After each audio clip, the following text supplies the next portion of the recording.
नमस्कार, बेबाक ऑब्जर्वर में आपका स्वागत है। मैं आसिम खान आज के समाचार पत्रों के साथ आपकी खिदमत में हाजिर हूँ।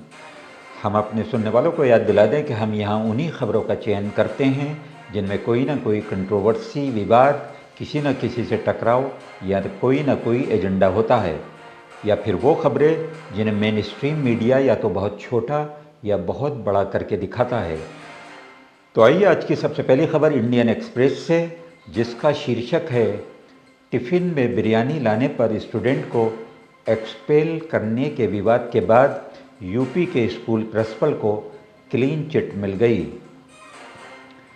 उत्तर प्रदेश के अमरोहा ज़िले में क्लास 3 के एक स्टूडेंट को अपने टिफ़िन में नॉन-वेज बिरयानी लाने के लिए स्कूल से एक्सपेल्ड करने के आरोप की जांच करने वाली 3 मेंबर जांच कमेटी ने प्रिंसिपल को इस घटना में क्लीन चिट दे दी है।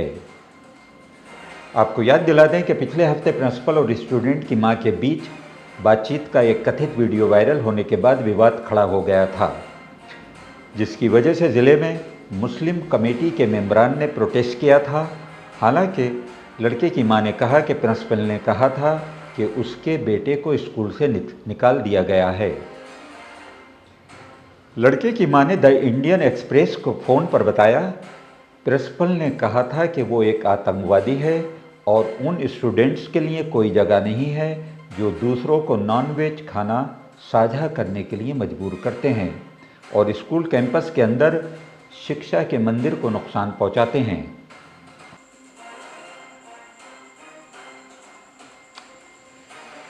और अब अगली खबर द टेलीग्राफ से, जिसका शीर्षक है मोदी जी का पैदा किया डर गायब हो गया, अब इतिहास बन गया है। अमेरिका में राहुल गांधी इस वक्त यूएसए की 4 दिन की यात्रा पर हैं।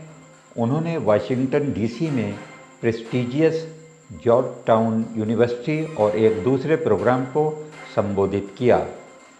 राहुल गांधी ने कहा, मोदी जी के ज़रिए पैदा किया गया डर एक सेकंड में गायब हो गया। उस डर को बनाने में कई साल लग गए, बहुत सारी स्कीमें और पैसा शामिल था, लेकिन इसे ख़त्म होने में केवल 1 सेकंड लगा। राहुल गांधी ने आगे कहा, मैं आपको बता सकता हूं कि श्री मोदी का विचार, 56 इंच का सीना, भगवान से डायरेक्ट कनेक्शन, वो सब चला गया है। अब ये सब हिस्ट्री है। राहुल गांधी ने आगे दावा किया, चुनाव आयोग वही कर रहा था जो वो चाहते थे। पूरे अभियान को इस तरह से तैयार किया गया था कि श्री मोदी देश भर में अपने एजेंडे को अलग अलग राज्यों के लिए अलग अलग डिज़ाइन के साथ आगे बढ़ा सकें। इनकलाब उर्दू ने मुजफ्फरनगर से एक खबर शाया की है, जिसका हेडिंग है, मुजफ्फरनगर की हिंदू मेजॉरिटी भारतीय कॉलोनी में एक मुस्लिम के घर खरीदने पर हंगामा। मुजफ्फरनगर की हिंदू मेजॉरिटी कॉलोनी भारतीय कॉलोनी में नदीम नाम के एक शख्स के एक घर खरीदने और उसमें कथित तौर पर नमाज पढ़ने के बाद हंगामा मच गया।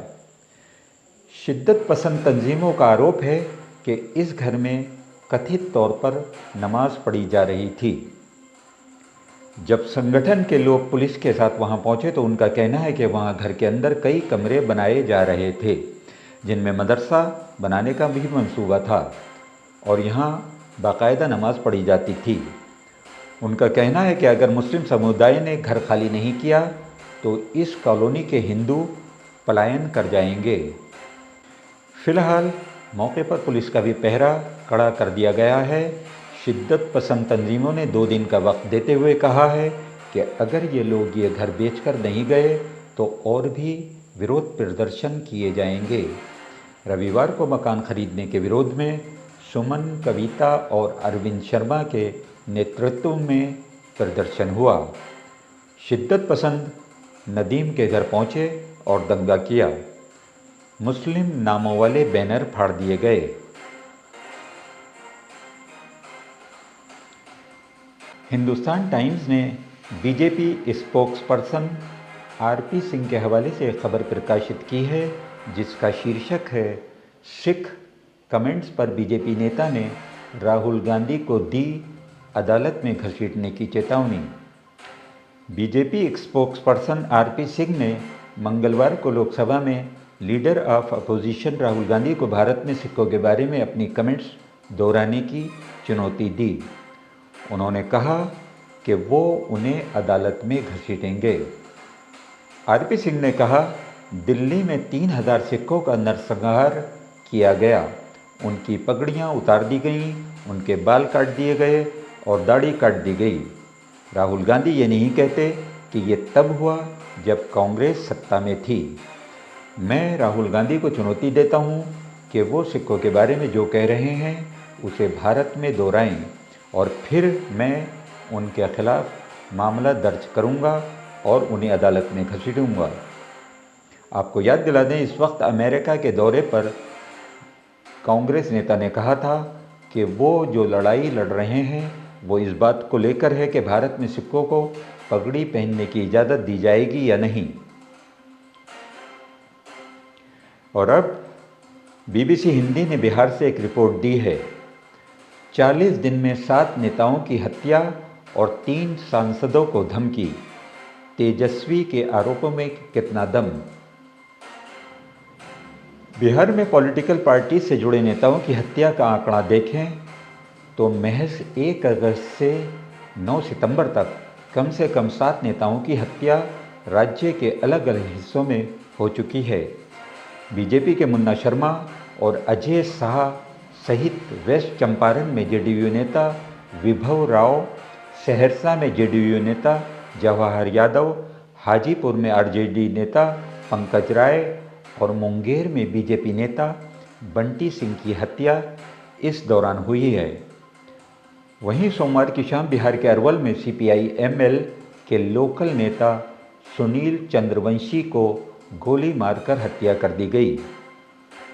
राज्य में सिर्फ नेताओं की हत्या ही नहीं हो रही है, बल्कि हाल के दिनों में 3 सांसदों ने धमकी मिलने की शिकायत भी स्थानीय थानों में दर्ज कराई है। पटना में हुई हत्या के बाद तेजस्वी यादव ने एक्स पर रिएक्शन देते हुए लिखा, एनडीए के कर्ता धर्ता बढ़ते बेलगाम अपराध से बेखबर हैं, इधर उधर में मस्त, व्यस्त और पस्त। सीएम से बिहार बिल्कुल भी नहीं संभल रहा है। जिस पर जेडीयू के राष्ट्रीय प्रवक्ता राजीव रंजन उन्हें 1990 से 2005 का समय याद दिलाया है। राजीव रंजन बीबीसी से कहते हैं, आंकड़ों के जरिए बिहार की तस्वीर पर प्रहार करने वाले तेजस्वी यादव को ये याद रखना चाहिए कि बिहार आज भी 90 से 2005 का दौर नहीं भूला है। आंकड़ों को प्रति लाख की आबादी के लिहाज से भी देखेंगे तो बिहार में अपराध कम हैं। बिहार में एनडीए गठबंधन की पार्टियां आरजेडी सुप्रीमो लालू प्रसाद यादव के शासनकाल को जंगल राज कहती रही हैं। इस बार लोकसभा चुनावों में भी प्रधानमंत्री नरेंद्र मोदी से लेकर मुख्यमंत्री नीतीश कुमार अपने भाषणों में जंगल राज शब्द का इस्तेमाल करते रहे। और अब द हिंदू की एक रिपोर्ट, आरएसएस कुछ धर्मों भाषाओं को कमतर मानता है। अमेरिका में राहुल गांधी। कांग्रेस नेता राहुल गांधी ने आरएसएस पर कुछ धर्मों, भाषाओं और समुदायों को दूसरों से कमतर मानने का आरोप लगाया है और कहा है कि भारत में लड़ाई इसी पर है, पॉलिटिक्स पर नहीं। लोकसभा में विपक्ष के नेता वाशिंगटन डीसी के वर्जीनिया उपनगर हेरेंडन में सैकड़ों इंडियन अमेरिकन्स की एक गैदरिंग को एड्रेस कर रहे थे। और इसी के साथ धन्यवाद।